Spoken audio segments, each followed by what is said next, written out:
Stay with me now. See, I've got a couple things I want to say. See, it started out with the day where I was talking to my bosses, and I noticed something is that no one really listens. I mean, truly listen to someone, whether that's your coworkers, your subordinates, or maybe even your clients or patients. Is that no one really pays attention to anyone. Everyone likes to be right. Everyone likes to feel like they know everything. Now, I get a little egotistical and arrogant as well because I have gotten better at my job and I'm pretty good at my job. But I know at any time I can make a mistake, and I understand that those can be not fatal mistakes, but possibly fatal mistakes. Which means that if you can make a fatal mistake at any time, you are not infallible. You are not God. You're not a God. You're not even like a demigod. You're nothing. You're just some guy who's good at his job. And part of being good at your job is being able to be humble. If you can't be humble, you're not really gonna you're not gonna really get very far in life. Sorry about the clarity there. But if you can't be humble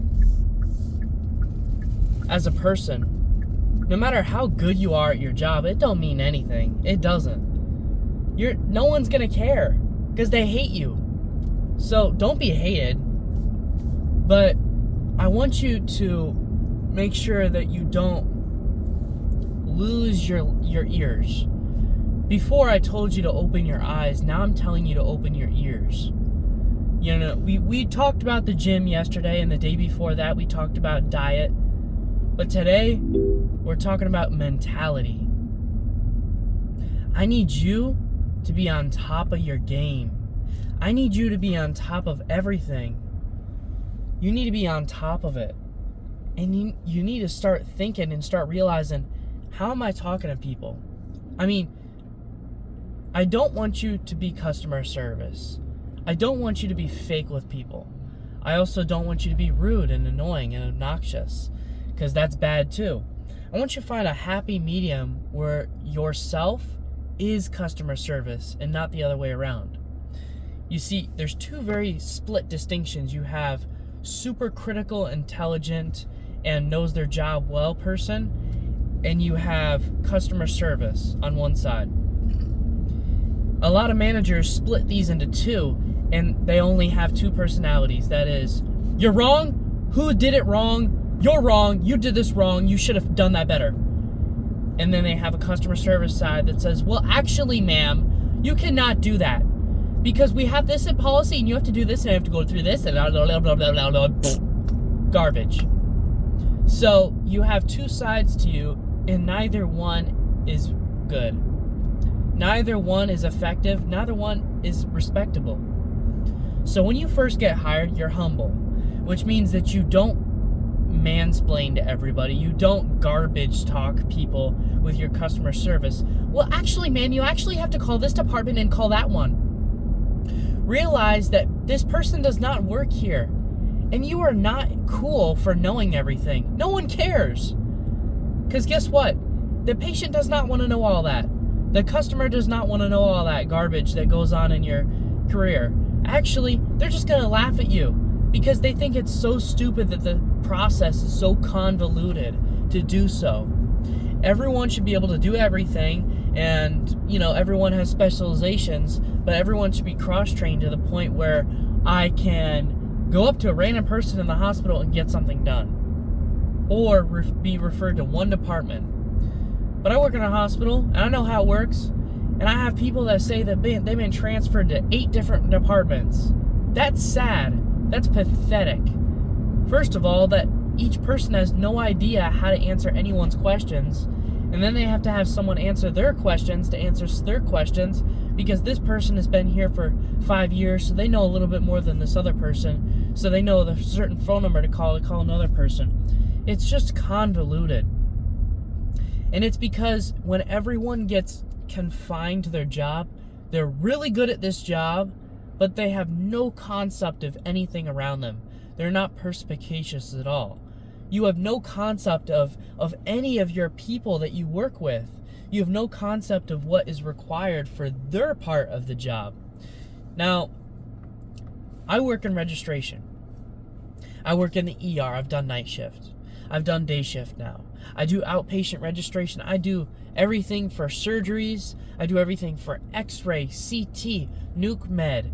Hell, I even mess with mammograms and stuff like that.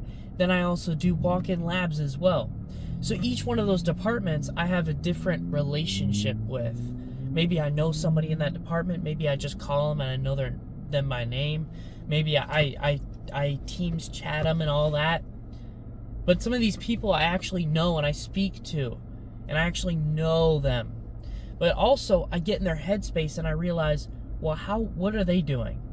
What does it look like from their end? Not from my end, not, well, you didn't do that because you're not supposed... No, hold up. What do they see from their side? We need this document. Well, no, we're not. It's not our responsibility to do that. Hold up. Long term, I get it. But short term, let's just get this figured out. And then tomorrow we'll worry about who was supposed to have the form and who was supposed to find the form. Let's not get into it. No one cares. We just need to have this stuff just readily available. This should be easy, all right? It's not that hard, but you have to understand people around you. You have to understand what their point of view is, and you need to listen when they tell you things so that when you need to answer a question, you don't go, well, actually, that's not my department, so I don't really know anything about that. I'm sorry. What? What do you mean you don't know anything about that? Yeah, you do. You've been here 2 years. You ain't figured that one out yet? So,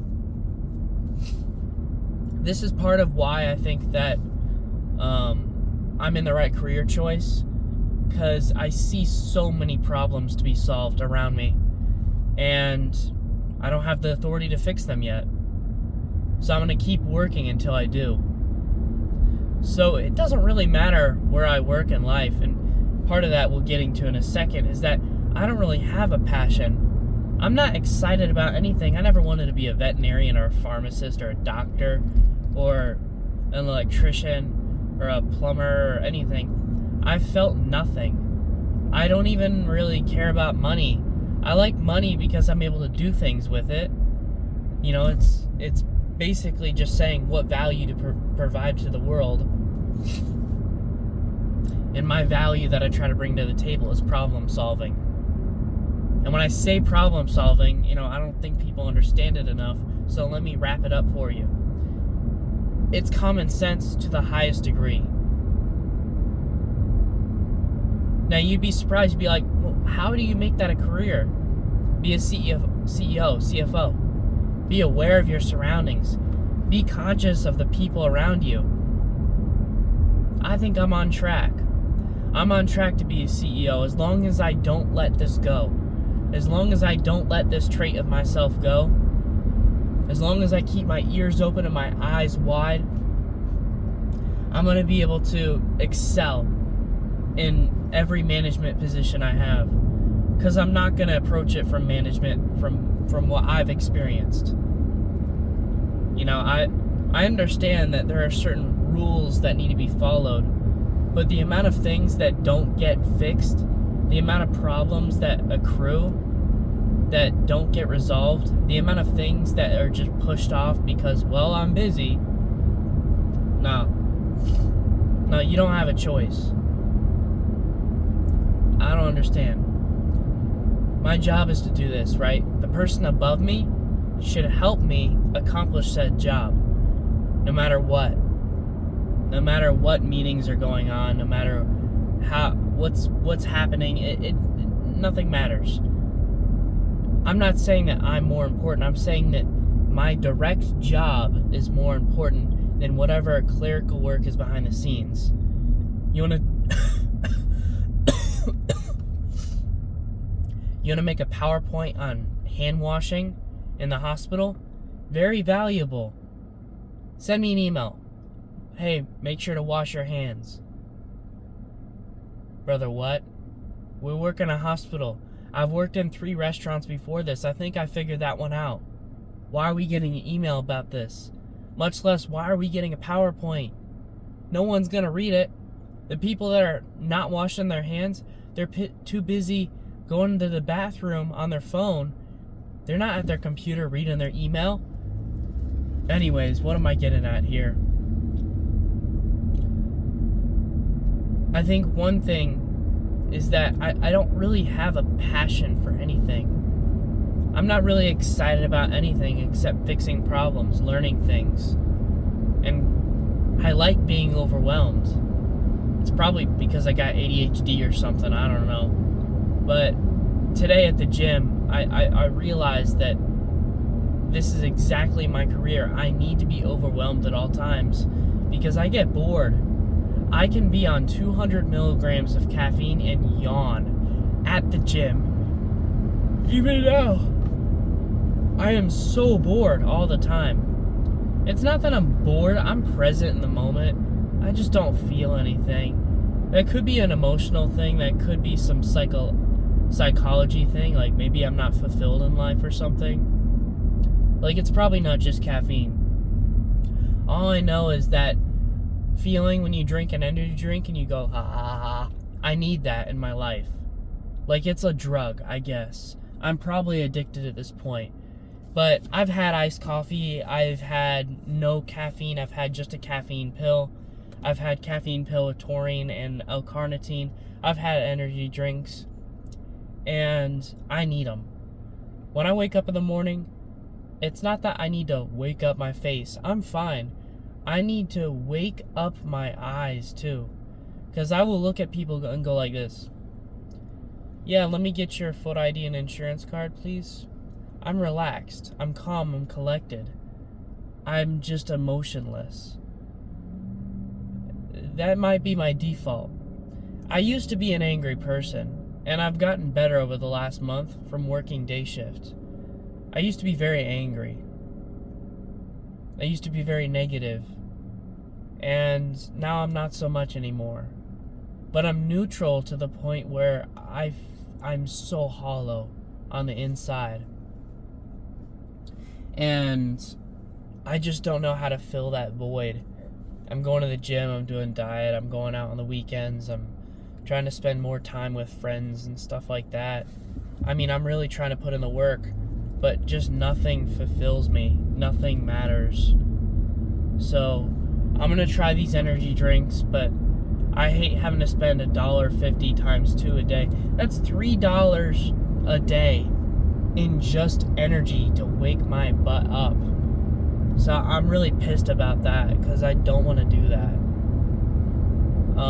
I think if I drink coffee in the morning and then I have energy drinks for the gym,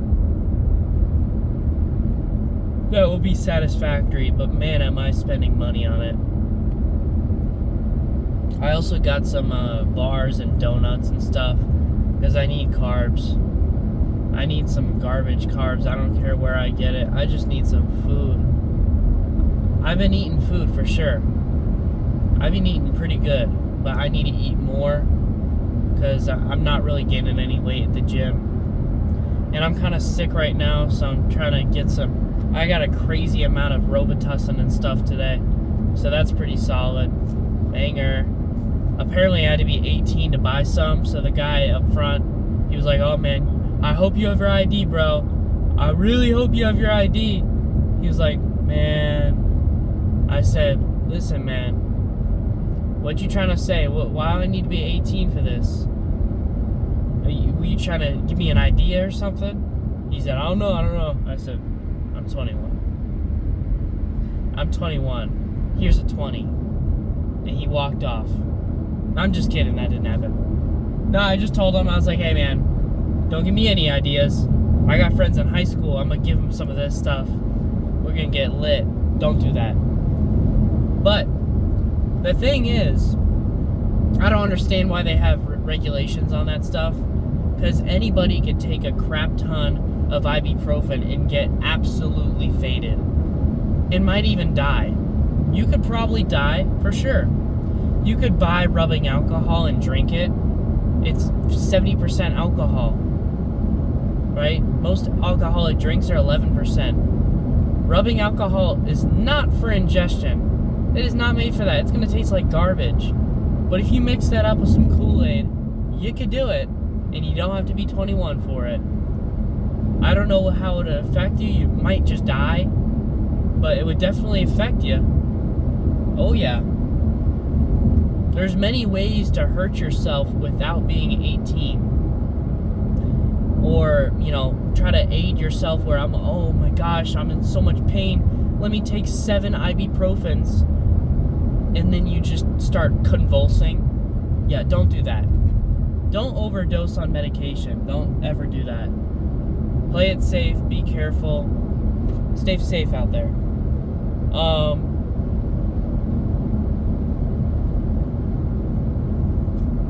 But what I'm getting to is I just don't have any emotions anymore. I'm not like excited or angry at the gym. The only reason that I really got a kick out of Walmart just now, because people are so stupid. They piss you off to the point where you're like,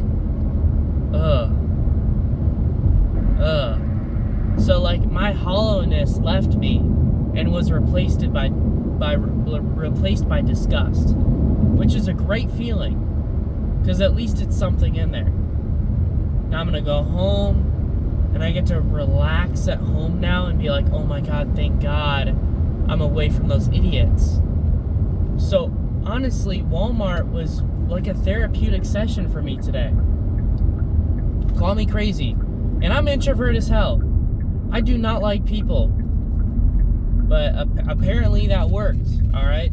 So if you're ever feeling down in the sense of, man, I am so bored right now,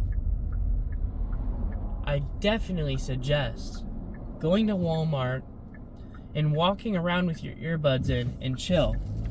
And then proceed to bump into people, whoa, and crash out. Whoa, don't do that. Okay, but for real, you could just walk around Walmart, try to be a respectable person, and watch people like bump into you, like take something out of your cart, just proceed to like take like the 3 items in your cart and take them out of the cart, and then just run away with your cart after you just like kind of like, you're just kind of over there somewhere. You walked over to grab a yogurt, you come back and this dude's just taking your cart.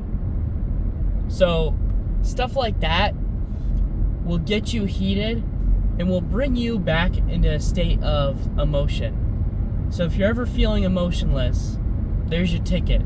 You're welcome. But yeah, I'm trying to think of what else I can say here.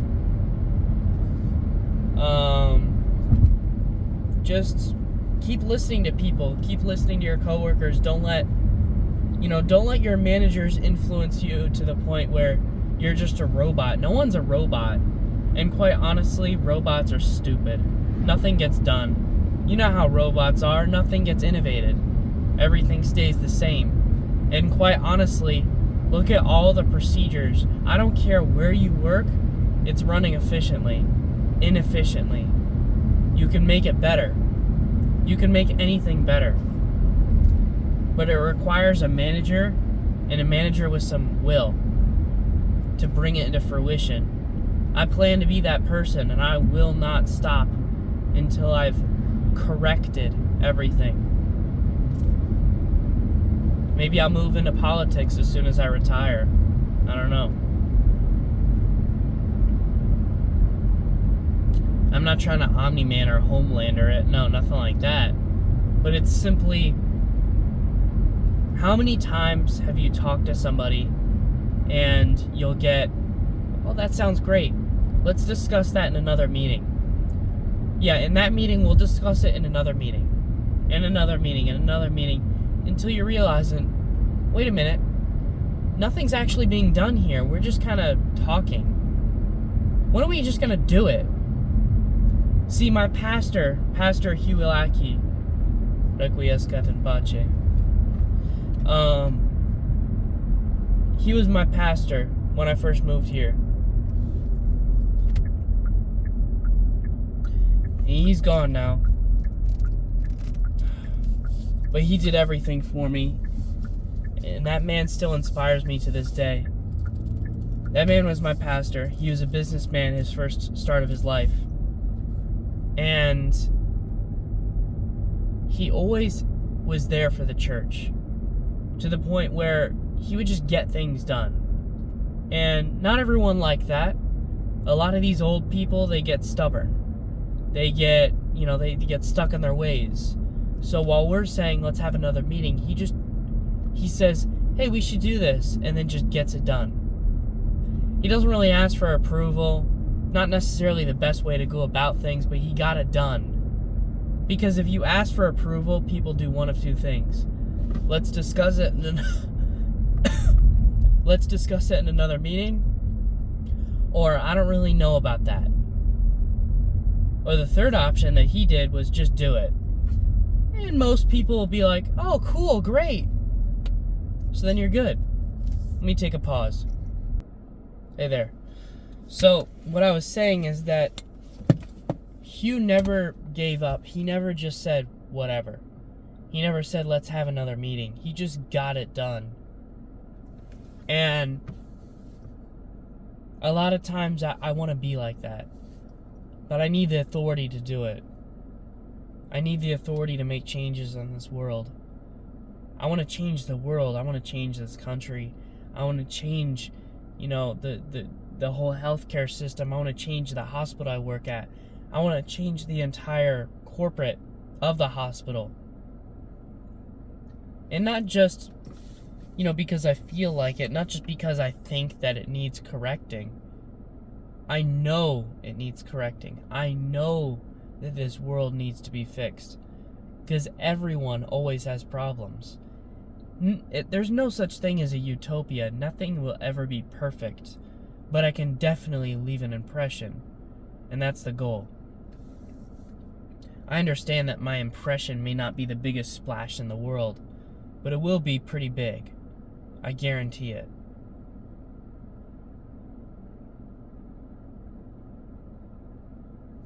But anyways,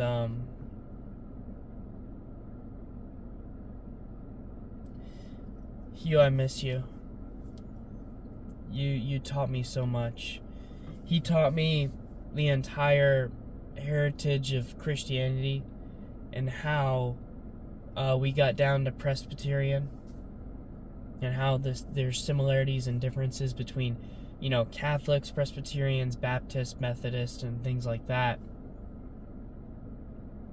He always gave me a level-headed approach to religion.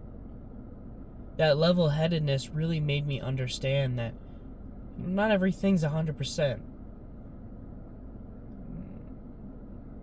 I don't know if he knew that I was low-key kind of atheist, but Hugh, if you're watching now, yeah, I believe in you.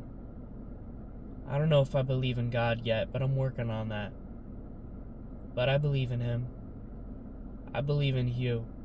Because everything he taught me, that man,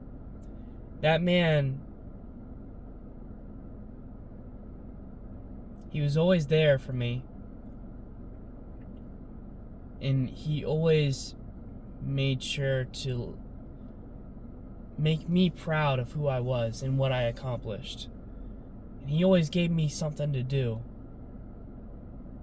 And he always helped out the church. And he volunteered his time at the church. And I know that when things got bad and there was some finances that were needed, he would say, oh, there was a anonymous donation to the church. I know it was him.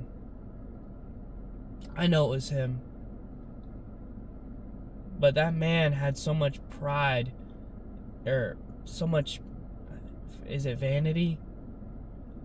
Humbleness? I don't know what to call that. But he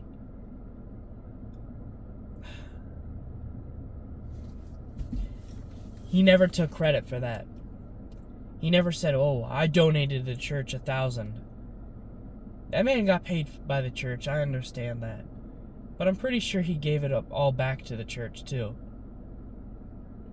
And then some. That man was there for 7 years. He changed my life forever. Till the day I die, I will remember him. And, he taught me how to speak to people. You know, make jokes. Don't take yourself too seriously. But also get some stuff done. And maybe not ask every time. Just get it done. Have a little compassion and give to others without taking credit.